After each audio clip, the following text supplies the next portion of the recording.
provincial government, no, sa panguna ng ating provincial governor, Pag-iali ng Timbang. Kasama dyan yung ating Vice Governor, Ustad Zisam Nando, at yung ating mga board member. Kasama rin dito yung ating LMB President, Mayor of Dato Anggal Mitimbang, Dato Nathaniel Mitimbang, at kanyang may bahay. At siyempre yung ating IPMR na si Honorable Warlito Bansigan, no, sa IPMR natin sa Sangguniang Panlalawigan. Salamat because sabi ko nga, this month of October is IP month celebration.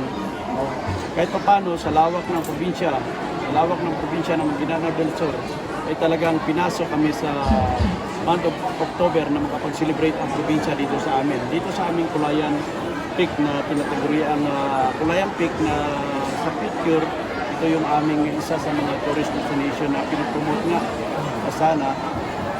Sana tangkilikin ng mga mayan dito, ating mga kaibigan galing sa iba't ibang municipality. Ito yung aming Kulayan Peak na sinasabi. So kung inyong makikita, itong mga tao na sa ating harapan ngayon ay compusto ng 11 barangay. Halos nandito lahat yung mga different leaders ng ating indigenous people. Mula sa 4 na tribo, may Manubo tayo dito, may Balik at may Lambangian, lalo na yung common talaga yung Tiduray tribes natin. Bakit dito sa Kulayan Peak na sinagawa ko ngayon, sir? Isa na nga sa nasubmit ko sa probinsya ng Maguindanao. Sabi ko nga, kung gusto talaga, kung may time talaga na kami ay mapasok, sabi ko baka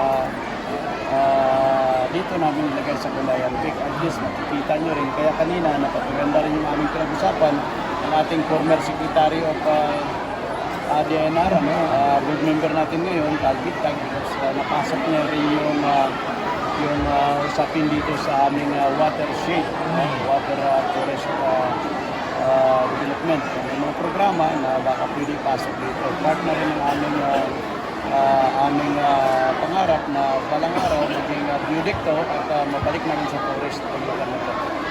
Yung sa speech kanina ni Board Member Kadbag, nagkaroon na ng pundo for this 2026 yung libreng titulo, libreng sukat. Yun yung pamagat ng kanilang programa sa ating probinsya. Being a mayor for 9 years, ako pasalamat because ang dami na mga na-encounter ko talaga. Na-encounter ko talaga na talagang daming claimants natin. Minsan, gusto talaga nila maging owner, but din yung titulo nga yung hinahanap natin. Wala silang kakayahan doon. Napansin ko namin kayo na Mayor, Vice Mayor, nagsalita namin kayo, talagang namakainit ang pagtanggap sa inyo ng mga IP. Ano pong meron sa isang circles na ganun po, tagus-puso yung kanilang pagtanggap sa inyo? Sa mga tinitingnan ko, ito maliban naman sa usaping politika. Gusto naman sa hindi, namuno naman ako sa barangay chairman dito sa barangay na to, Barangay Romanggaw, which is ito yung pinakasentro ng South Peak.